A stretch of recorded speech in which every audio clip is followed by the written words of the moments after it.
이 말씀을 듣는 모두에게 하나님 말씀이 심령 속에 들어가 새 힘을 얻게 하여 주시고 소망 가운데 사명을 감당해 나가는 복된 성도들 되게 하여 주시옵소서. 낙심되고 좌절되어 있는 심령들이 새 힘을 얻게 하시고 병든 몸도 치유가 되게 하시고 이 말씀을 들을 때에 심령이 변화될 뿐만 아니라 환경까지도 변화될 수 있는 역사가 나타나게 하옵소서. 이 말씀을 또한 유튜브 등 여러 방면에서 듣는 심령들까지도 그들에게도 동일하게 역사하여 주옵소서. 예수님의 이름으로 기도합니다. 아멘. 할렐루야. 오늘 말씀의 제목을 한번 따라해 봅니다. 오직 코람데오의 삶을 살자. 너무 제목이 깁니까? 코람데오의 삶을 사는 것. 부활의 신앙을 가지고 있는 성도는요, 사실 이 코람데오의 삶을 사는 것이 마땅합니다. 이 말씀의 가장 핵심적인 주제는 로마서 12장 2절에 너희는 이 세대를 본받지 말고 오직 마음을 새롭게 함으로 변화를 받아 하나님이 선하시고 기뻐하시고 온전한 뜻이 무엇인지를 분별하도록 하라. 할렐루야. 이 말씀을 마음에 새기면서 오늘 우리는 코람데오의 삶이 되기를 원합니다. 코람데오는 무엇입니까? 이 코람데오라는 단어는 16세기 종교개혁자들이 부패했던 중세 신앙 가운데 크리스찬으로서의 하여금 하나님의 이름을 높이며 하나님께 영광을 돌리며 하나님의 권위 아래 사는 성도의 삶을 단적으로 표현하는 단어로 쓰여졌던 말이었습니다. 코람데오는 라틴어인데 이는 발음 그대로 코람 앞에 데오 하나님 앞에서의 삶을 사는 것에 대한 말씀인 것입니다. 우리는 하나님 앞에서 사는 삶을 살아야 된다는 것입니다. 영어로는 before the face of God이라고 하는 말인데 하나님 앞에 사는 성도는요, 경건하게 사는 성도, 거룩한 삶을 사는 성도입니다. 뿐만 아니라 어떤 환경 속에서도 좌절할 수 없습니다. 왜? 하나님 앞에 하나님과 동행하는 삶이 되기 때문에 오늘 그래서 이 시대를 사는 우리에게 바로 코람데오의 삶이 너무 필요한 것입니다. 이는 우리가 사람 앞에 잘 보이고 세상 앞에 명예롭게 잘 사는 것보다도 오직 하나님 앞에 하나님의 선하시고 온전한 뜻을 구별하며 살아가는 성도의 삶을 말하는 것입니다.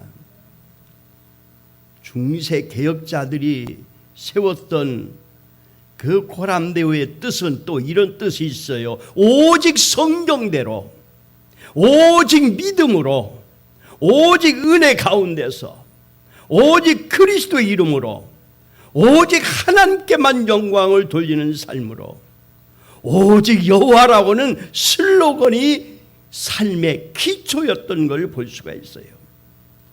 오늘을 사는 우리에게 진정한 코람데오의 생활이 너무 필요한 때에 우리는 살고 있습니다.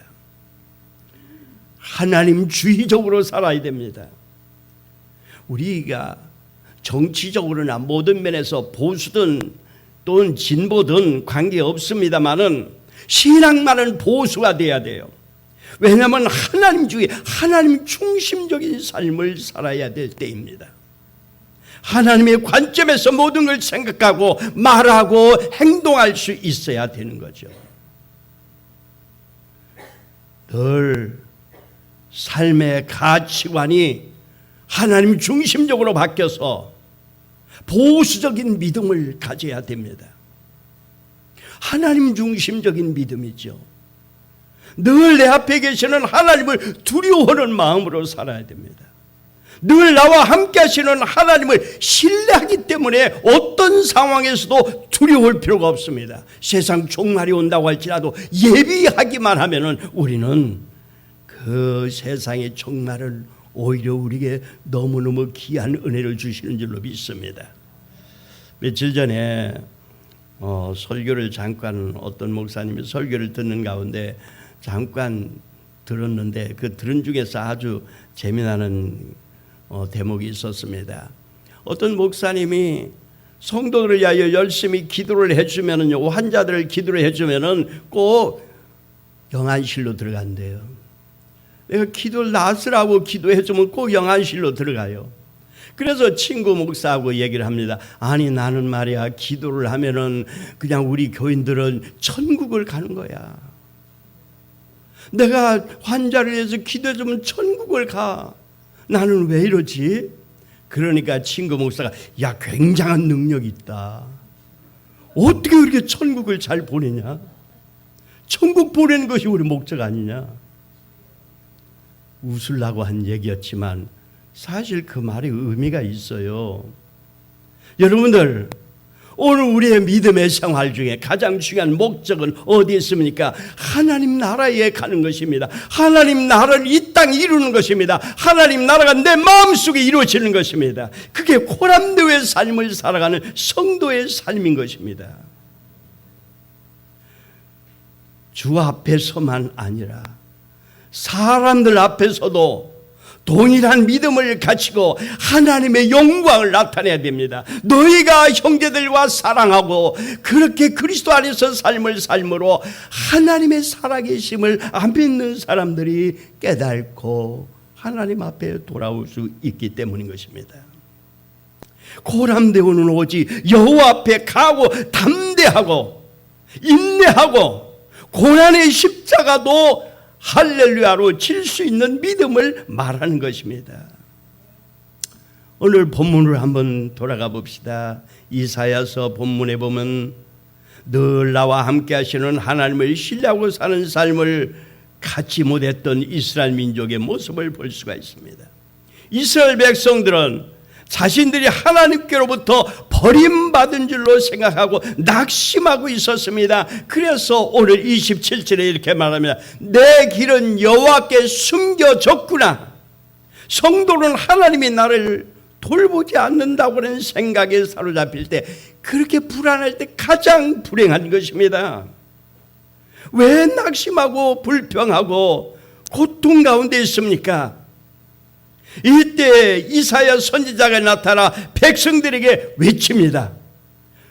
너희가 낙심하고 좌절할 때가 아니다. 오직 여호와를 앙망하는 자는 셈을 얻으리니 독수리의 날개침에 올라감 같을 것이요 다름질하여도 곤비치 아니하겠고 걸어가도 피곤치 아니하리로다. 할렐루야.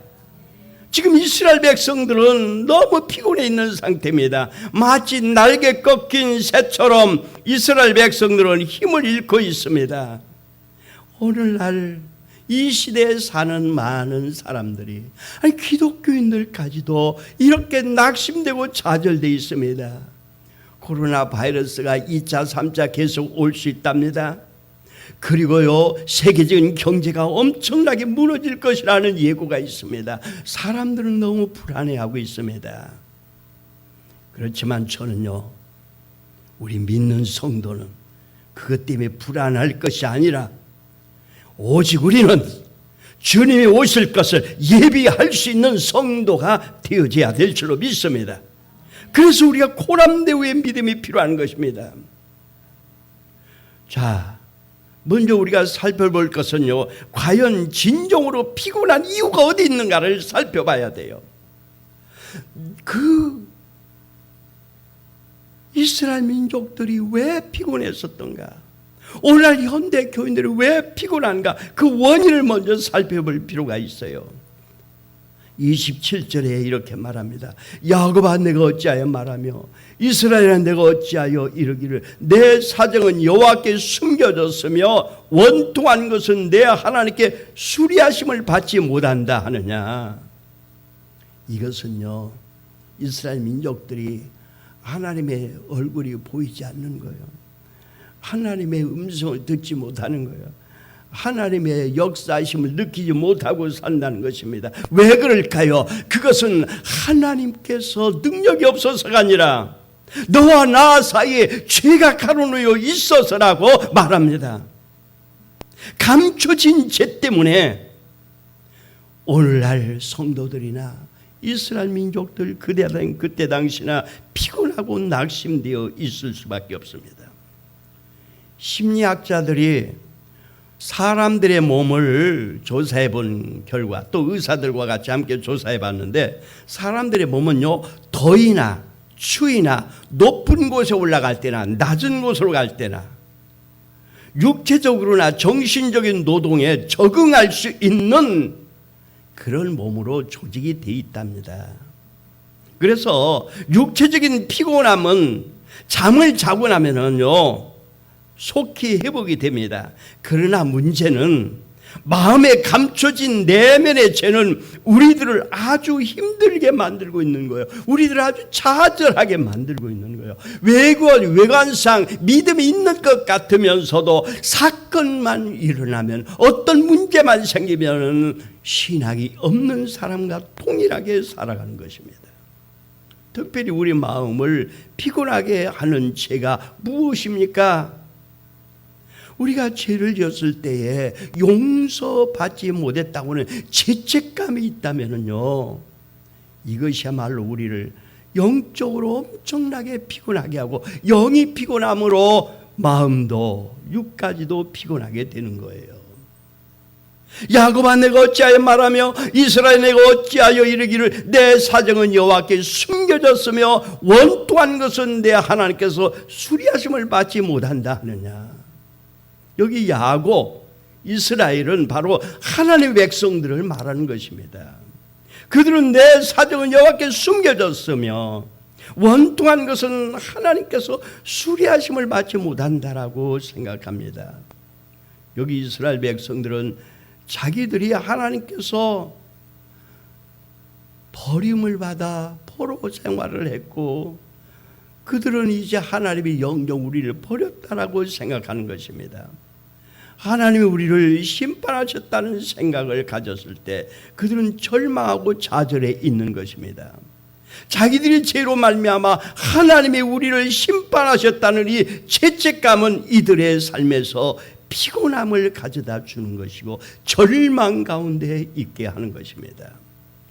사랑하는 성도 여러분이요, 오늘 우리에게도 이런 마음이 순식간에 올 수 있습니다. 그러나 우리는 그런 마음이 올 때에 이 마음이 어둠의 영으로부터 온 것을 깨닫고 말씀으로 그를 물리칠 수 있어야 됩니다. 로마서 8장 1절 2절에 이렇게 말하죠. 그러므로 이제 그리스도 예수 안에 있는 자에게는 결코 정죄함이 없나니 이는 그리스도 예수 안에 있는 생명의 성령의 법이 죄와 사망의 법에서 너를 해방하였음이니라. 성령의 법이, 예수님이 부활 승천하시면서 너희에게 이제 성령을 보내줄 테니 몇 날이 되지 않아 성령을 받을 터이니, 우리가 부활이 신앙을 가졌다면 기다려야 할 것이 성령님을 기다려야 되는 것입니다. 왜 또 피곤할까요? 인생의 꿈을 상실할 때 피곤합니다. 한번 생각해 보세요. 우리 삶에 어떤 삶에 기대감이 없다면, 소망이 없다면 얼마나 피곤하겠어요. 꿈이 없으면 피곤하지 않습니까? 꿈이 있으면 열정이 생깁니다. 꿈이 있으면 희망이 생깁니다. 비전이 있으면 모험도 할 수가 있습니다. 그런데 꿈이 없는 사람은 죽은 인생을 살아가고 있는 거예요. 모든 것이 절망이요, 모든 것이 힘이 없어집니다. 지금 이스라엘 백성들은 고난의 상황에서 미래에 대해서 꿈을 잃어버렸어요. 우리나라는 이제 회복될 날이 없구나 라고 그들은 절망 가운데 있는 것입니다. 여러분들, 꿈을 이루기는 너무 벽이 높고 두려움 때문에 스스로 포기하고 있는 이스라엘 민족들. 자, 중요한 것은 오늘 우리도 그럴 수 있다는 것입니다. 그럴 때에 우리는 참 소망 대신 예수 그리스도를 바라봐야 됩니다. 그래서 오늘 본문에 여호와를 앙망하라라고 말, 하나님을 바라라는 것입니다. 어디에서 나에게 도움이 올고 하나님에게서만 우리에게 진정한 도움이 온다는 걸 믿으세요. 형식적인 믿음으로 가지고는 그게 이루어지지 않지만 우리 중심으로 하나님을 바라볼 때에 그 안에 성령님은 역사하실 것입니다. 세 번째로 왜 낙심되어 있는가? 궁극적으로 악한 영들 때문인 거예요. 사실 우리 마음속에 두려움을 가져다 주는 거, 정죄감을 주는 거, 우리 마음속에 실망과 좌절을 주는 모든 것들은 마귀의 짓이었습니다. 아담과 하와를 에덴 동산에서 유혹하여 꼬였던 그 마귀는 어릴 때 우리를 끊임없이 유혹하고 있습니다. 또 우리를 세속적으로 몰아가고 있습니다. 중요한 것에서, 중요한 일에서, 중요한 일 앞에서 우리를 게으르게 만들거나 좌절되게 만들거나 포기하게 만들거나 소극적으로 만들거나 부정적으로 만들어 버리는 것이 마귀의 술책입니다. 왜 이스라엘 민족이 피곤하게 되었습니까? 악한 영의 유혹에 속에 속아서 하나님을 경배하던 백성들이 육체를 따라 재미있는 우상을 경배하면서 하나님보다도 애굽이나 아수를 더 사랑했기 때문인 것입니다. 오늘 본문 우리가 28절을 보세요. 너를 알지 못하느냐, 듣지 못하느냐? 영원하신 하나님 여호와 땅끝까지 창조하신 자는, 창조하신 하나님은 피곤치 아니하시며 곤비치 아니하시며 명절이 한이 없으시며 하나님 영원하신 것을 믿지 못하는 거예요. 하나님 모든 세상의 창조이심을, 하나님은 능력의 하나님이심을 믿지 못하고 그런 피곤하고 저질망적이고 좌절되어 있는 것처럼 오늘 우리 마음에도 이것이 있다면 바로 몰아내버려야 됩니다. 이게 악한 영으로부터 온 것이에요. 그러므로 하나님은 부족함이나 쇠퇴함이 없으시고 스스로 존재하심으로 그의 완전하심을 무한한 분이시고 또한 날의 시작이나 생의 끝이 없으므로 변화가 없으신 분인 걸 믿어야 돼요. 하나님 우리를 구원하시고 우리를 축복하시고 영원한 나라에 가게 하시는 놀라운 계획을 능히 이루실 하나님인 걸 믿으시기 바랍니다. 그래서 명절이 한이 없으시고 피곤치나 곤비치 아니하시고 우리는 바로 이런 하나님을 믿는 믿음을 가져야 됩니다. 피곤한 자에게는 능력을 주신다고 했어요. 무능한 자에게는 힘을 더하신다고 했어요. 강하신 하나님은 이스라엘 백성뿐만 아니라 바로 저와 여러분들을 오늘 그렇게 만들어주시는 하나님인 걸 믿으시기 바랍니다. 우리가 하나님이 도우시는 능력을 받게 되려면 영혼은 날로 새롭게 되어 갈 것입니다. 이와 같이 하나님은 우리의 힘이 되시는 분이신 걸 믿으시기 바랍니다. 하나님이 어떤 분이신가를 아는 것은 믿음을 크게 하는 아주 중요한 일입니다. 오늘 본문에 소년이라도 피곤한다고 했어요. 장정이라도 넘어진다고 했어요. 소년은 당시에 신흥국가 아수르를 일컫는다고 합니다. 장정은 경험과 인격이 성숙한 사람인데, 그런데 이 장정은 바로 바벨론의 나라를 의미한다고 합니다.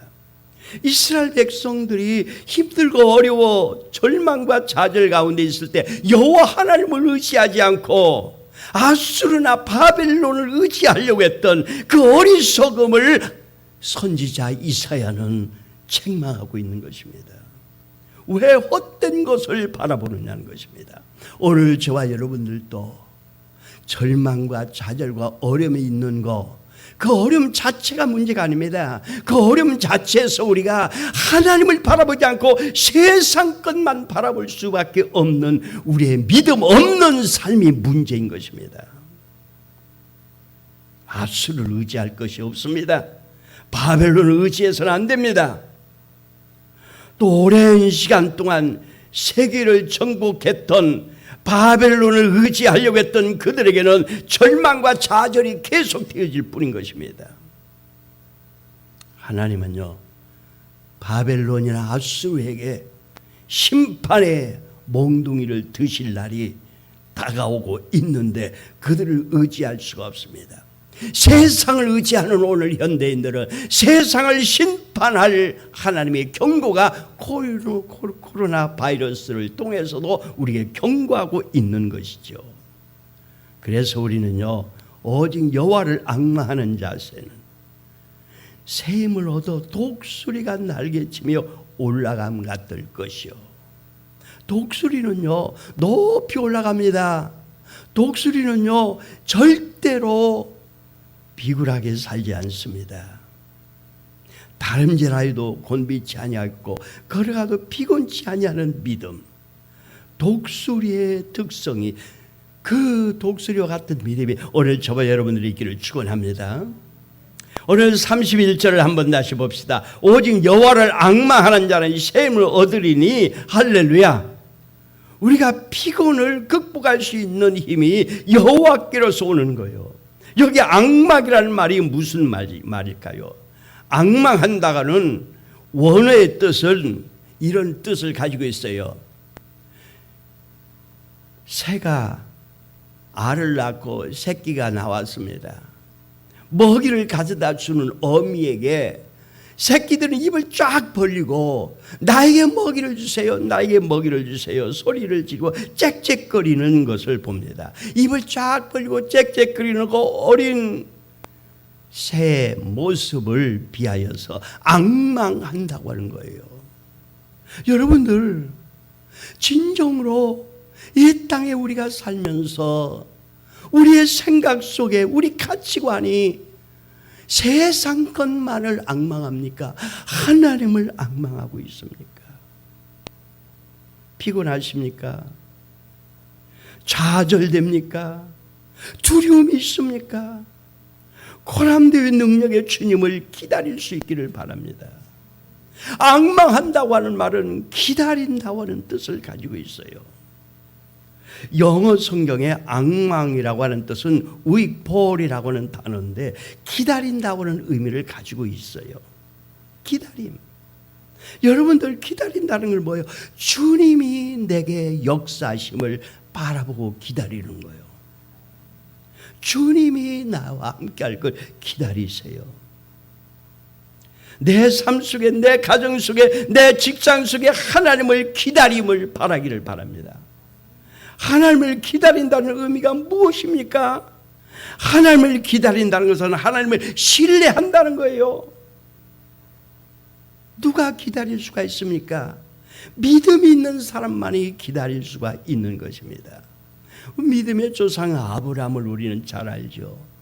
믿음의 조상 아브라함이 의롭다함을 얻은 가장 중요한 이유는 그는 믿을 뿐만 아니라 오래 참아 의롭다함을 얻었느니라. 참아 견뎌 오래 참아 견딜 수 있었던 것은 하나님을 믿었기 때문이죠. 여러분들 구약의 다윗을 봅니다. 다윗이 오랜 기간 동안 사울에게 쫓겨서 얼마나 많은 고난을 당하고 노숙 생활을 했습니까?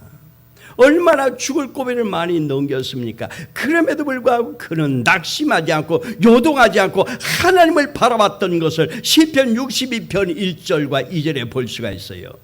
나의 영혼이 잠잠히 하나님만 바람이며 나의 구원이 그에게서 나는도다. 오직 저만 나의 반석이시오 나의 구원이시오 나의 산성이니 내가 크게 요동치 아니하리로다. 할렐루야.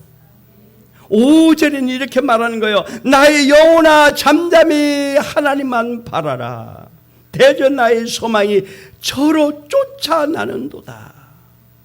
다윗은 고난 속에서도 죽음의 위험 속에서도 절망하지 않고 믿음으로 하나님의 역사하심을 바라볼 수 있었을 때에 그는 하나님이 그에게 기름 부어 약속했던 대로 이스라엘의 왕이 되었던 것입니다. 중요한 것은 믿음의 조상들 보면요, 모두가 시련과 아픔을 겪고 난 다음에 하나님의 뜻을 하나님에게 쓰임받는 역사가 일어났던 것이에요. 둘째로 기다림이라는 뜻은요, 하나님 안에 소망을 갖는 것입니다. 앞서 말한 대로 소망이 없으면 기다릴 수가 없고 믿음을 가질 수가 없어요. 우리는 하나님 안에서 소망을 가져야 돼요. 하나님을 앙망하는 것, 하나님을 바라보는 것은 하나님을 소망하는 것입니다. 이것은 하나님에게 우리의 참된 생명의 근원이 있고 우리에게 비전이 있기 때문인 것입니다. 하나님을 믿는 백성은 꿈이 있는 백성입니다. 왜 그렇습니까? 바로 하나님께서 믿음의 백성들에게 하나님의 영이신 성령을 보내주시기 때문입니다. 아멘이십니까? 고린도후서 5장 16절, 고린도후서 5장 16절에 이렇게 말합니다. 그러므로 우리가 낙심하지 아니하노니 겉사람은 후패하나 우리의 속사람은 날로 새롭도다. 할렐루야. 여러분들 나이가 들었다고 좌절하지 마세요. 겉사람은 후패할 수 있으나 날마다 내 속사람은 새로워지는 것입니다. 아멘이십니까? 부활의 주님이 우리에게 주신 명령, 그것은 두 가지로 크게 요약할 수 있어요. 너희가 나의 증인이 되라. 부활의 증인이 되라. 그러기 위해서 너희가 몇 날이 되지 않아 받을 성령을 기다리라. 성령님을 기다리라. 성령님이 오셔야 우리가 참된 진리를 깨닫게 되고 부활의 증인이 될 수가 있고, 성령님이 오셔야만이 고난대의 믿음을 소유할 수가 있습니다. 하나님께서 살아가는 성도는, 하나님 앞에서 살아가는 성도는 성령의 인도, 이 성령의 인도가 없이는 할 수가 없습니다. 우리의 추상적인 믿음으로, 습관적인 믿음으로는 이 세대를 이겨낼 수가 없어요. 그러나 그 믿음도 아주 중요합니다. 그 믿음도 가지고 있을 때 성령님이 이 세대를 위하여 준비하는 믿음으로 바꿔놓을 수 있기 때문이죠. 존 웨슬레가 있습니다. 그는 어렸을 때부터 오랫동안 믿음을 가졌던 집안의 자녀로 태어났습니다. 웨슬레가 목사가 되어서 아메리카 미국에 가서 복음을 전했습니다. 총각의 몸으로. 그런데 선교에 실패하고 구설수만 오르고 그는 절망과 좌절과 실망 속에 다시 영국으로 돌아오는 배를 타고 왔습니다. 풍랑을 만났습니다. 모든 사람들이 두려워서 떨고 있었습니다. 그런데 그 갑판 안에서 찬송가를 하고 기뻐하고 즐거워하는 사람들을 만났습니다. 그들이 모라비안 교도들이었답니다. 그는 놀랐습니다. 나는 이렇게 두려워하는데 저들은 어떻게 저렇게 기뻐할 수가 있을까? 그는 고민 가운데 영국으로 돌아와서 어느 시골길을 걸어가고 있었습니다. 조그마한 교회에서 불빛이 흘러왔고 예배를 드리는 모습을 보고 그곳에 갔습니다. 아주 작은 교회, 적은 사람들이 모여서 예배를 드렸지만 그곳에서는 천국과 같은 모습을 보였습니다. 성령의 역사가 있었습니다. 로마서를 강의하는 것을 들었습니다. 갑자기 그 마음속에 성령님이 임하여 그의 심령이 변화가 일어났습니다. 요한 웨슬레는 거기서 성령을 받고 난 다음에 그는요, 지금까지의 설교가 달라졌습니다. 믿음의 생활이 달라졌습니다. 그는요, 길거리에서든 어디서든지 말을 타고 전국을 다니면서 설교를 하기 시작했습니다. 그리고 그는요 놀라운 역사를, 영국을, 그 타락한 영국을 변화시키는 놀라운 일들을 했습니다. 여러분, 존 웨슬레도 고람대오의 정신으로 스스로 자기의 신앙을 점검해 보면서 살 때 이렇게 했다고 합니다. 난 항상 기도하고 있는가? 난 항상 기뻐하고 있는가? 난 항상 감사하고 있는가? 난 욕심내고 있지는 않는가? 나는 하나님 앞에 두려운 일이 없는가? 난 연속적으로 하나님의 사랑을 느끼고 있는가?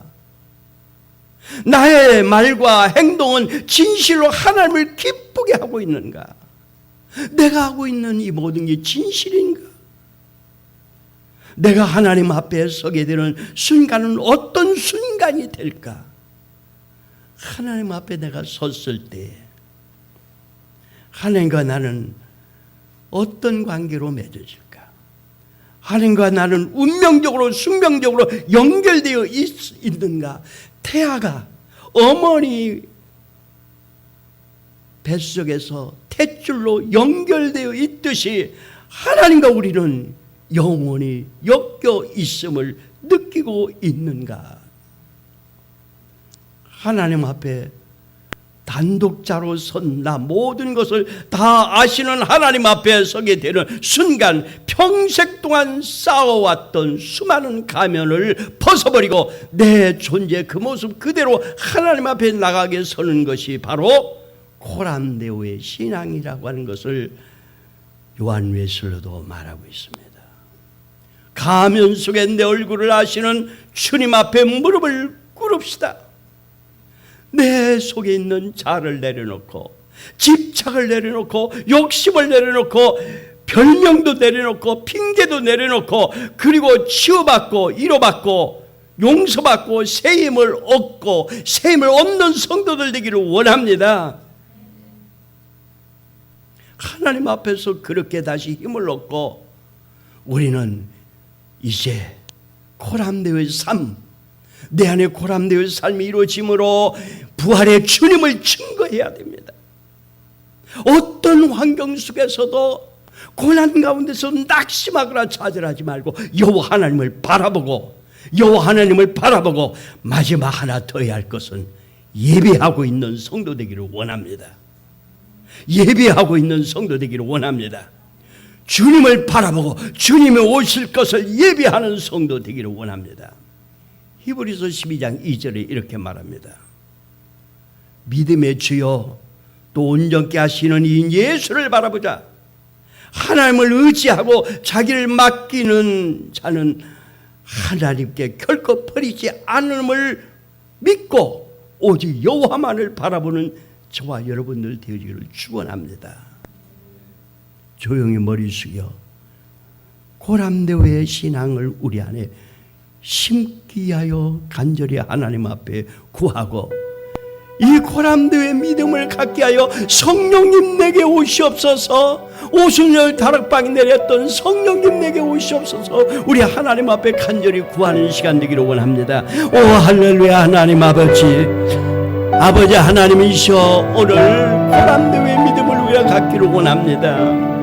고람대오의 믿음을 갖기를 위하여서 우리에게 오순절 다락방 내린 성령님을 부어주세요. 성령을 부어주세요. 성령님을 부어주세요. 성령님을 부어주세요. 성령님이 우리 가운데 임하여 주세요. 성령님 지금 우리 가운데 임하여 주세요. 오순절 다락방 내린 성령님이여, 내 가운데 임하시옵소서. 내 가운데 임하시옵소서. 내 가운데 임하시옵소서. 할렐루야. 하나님 아버지 주여, 우리 가운데 임하시옵소서. 이 말씀을 듣는 모든 사람들에게 고람대의 믿음으로 부활의 신앙을 증거하고, 이제 고람대의 믿음으로 어떤 상황에서도 담대히 여호와만을 바라보고 여호와만을 안방할 수 있다여 주시고, 하나님의 주님의 오심을 예배하는, 주님의 오심을 예배하는 성도를 되게 하여 주시옵소서. 오 할렐루야. 하나님 감사합니다. 감사합니다. 오 할렐루야. 하나님 감사합니다. 감사합니다. 성령님 함께 하심을 믿사옵고 예수님의 이름으로 기도합니다. 아멘. 다 다 같이 일어나 주기도문 찬양.